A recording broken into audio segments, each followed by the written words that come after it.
유튜브 시청자 여러분 반갑습니다. 복지사입니다. 우선 2019년이 마무리되어가는 이 시점에 암호화폐 투자하고 계신 우리 시청자분들 모두 건강하시고 행복하셨으면 좋겠다라는 말씀 먼저 드리고 싶고요. 오늘은 CBDC와 리브라에 대해서 이야기를 해보려고 하는데요. 자, CBDC는 센트럴 뱅크 디지털 커런시입니다. 중앙은행에서 발행한 디지털 화폐를 CBDC라고 하고요. 2020년 내년에 프랑스 중앙은행이 시범 운영을 시작할 것으로 보이고 있고요. 결과적으로 대규모 CBDC를 발행하는 첫 국가가 프랑스가 될 것으로 보인다는 것이 여러 언론들의 예측입니다. 이에 더불어서 CBDC 하면 가장 먼저 떠오르는 나라가 바로 중국입니다. 중국은 현재 위챗, 알리페이 등을 포함해서 디지털 페이먼트에 굉장히 강점을 보이고 있습니다. 그래서 CBDC를 발행하면 이를 사용하고 퍼뜨려 나가는데 아주 탁월할 것으로 예측이 되고 있죠. 중국은 아마도 달러 패권에 대항하여 위안화의 힘을 키우고 싶어 하기 때문에 이 위안화 CBDC의 힘을 싣고 싶어 할 것입니다. 현재 중국은 글로벌 G2로서 미국에 맞서는 국가이기 때문에 1대1로라던가 전 세계에 영향력을 미치고 싶어 하는 느낌의 여러 가지 정책들을 세워나가면서 위안화 파워를 강력하게 하고 싶어 하는 게 당연하겠죠. 전 세계 1등 국가가 되고자 하는 욕심이 있는 것 같은데요. 개인적으로 이 CBDC는 시대의 큰 흐름인 것 같습니다. 과거부터 지금까지 화폐의 역사는 아주 길었습니다. 그리고 그 형태도 많이 변해왔죠. 그리고 지금 종이화폐는 개인적으로는 그 형태의 수명을 다한 것으로 보입니다. 실제로 지금 금융권에서 쓰이고 있는 전산상의 화폐라던가 여러 종류의 지불 수단으로서의 그것들이 디지털상으로 존재하죠. 이제 정부 중앙은행에서 발행하는 국가화폐도 디지털로 존재해야 하는 환경들이 점점 갖추어지기 시작하는 겁니다. 그래서 CBDC가 확실히 필요하고 여러 국가들이 염두에 두고 신경 쓰고 있으면서 이로 인한 기싸움도 있는 것으로 보입니다. 자, 그럼 여기서 리브라에 대해서 이야기를 해볼 건데요. 여러분들이 기본적으로 알고 계셔야 할 차이점이 있습니다. 아마 눈치채셨겠지만 CBDC는 중앙은행에서 발행하는 것이고 정부 주도입니다. 하지만 리브라는 사기업입니다. 활성 사용자가 19년도 기준 16억 3천만 명 정도 되는 아주 큰 사기업이죠. 이런 거대 IT 공룡이 발행하는 화폐라고 생각하실 수 있는데요. 네, 화폐 맞습니다. 기본적으로 리브라는 페이스북에서 만든 자회사인 칼리브라를 통해 제공하는 암호화폐입니다. 한마디로 돈처럼 쓸 수 있어요. 그런데 이 중앙은행에서 발행하는 디지털 화폐인 CBDC와 다른 것이 무엇이냐?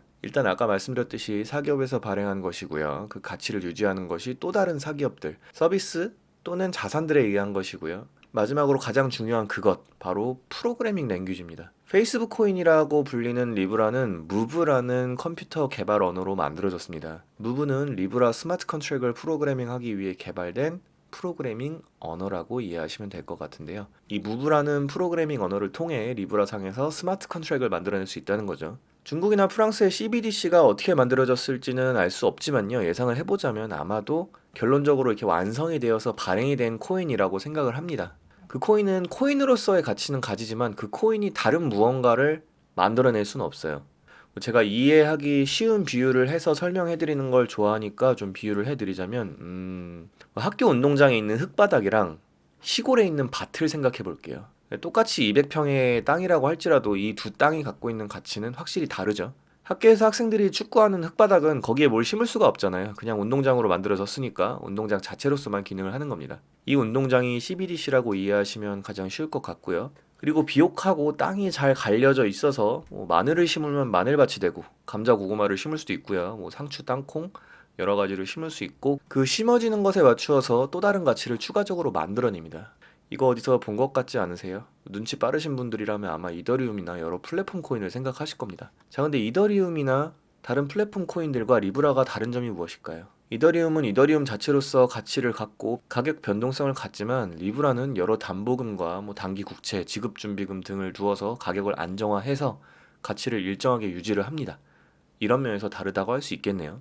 리브라가 생태계를 확장시켜 나가는 과정에서 간단히 스마트 컨트랙을 통해 금융상품을 만들던지 아니면 D앱을 만드는 개발자들이 많아져서 D앱이 활성화될 수도 있고 이런 것들이 있을 수 있습니다. 하지만 그렇다고 해서 리브라의 가격이 올라가진 않죠. 그치만 이 D앱들이 만약에 암호화폐를 발행한다면 그것들의 가치는 변동이 있을 수 있습니다. 아마 투자는 이런 쪽에서 일어날 수 있겠죠.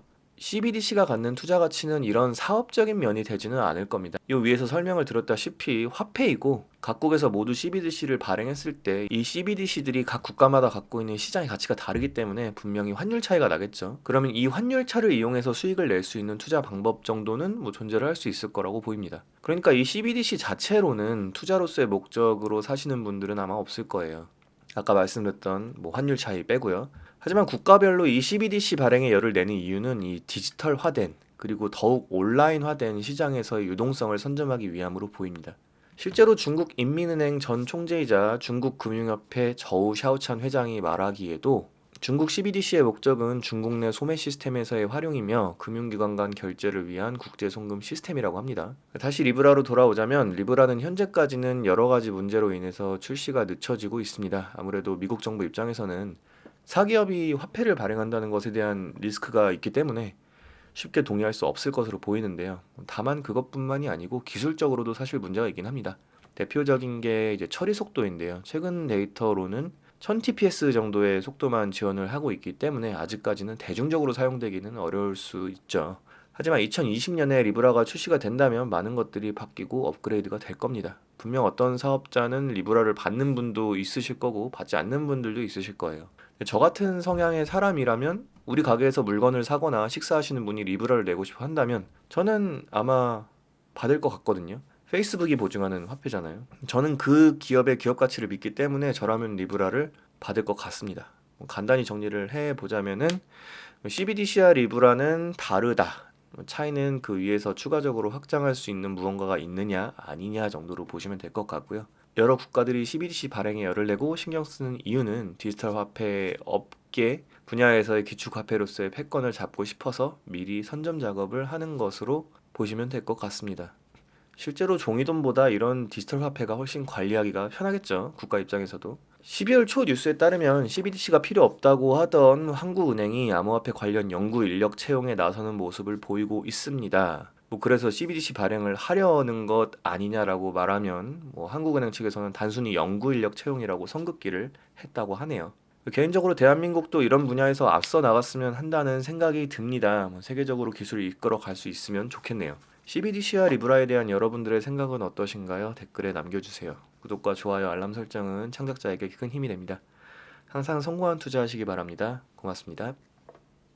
항상 성공한 투자하시기 바랍니다. 고맙습니다.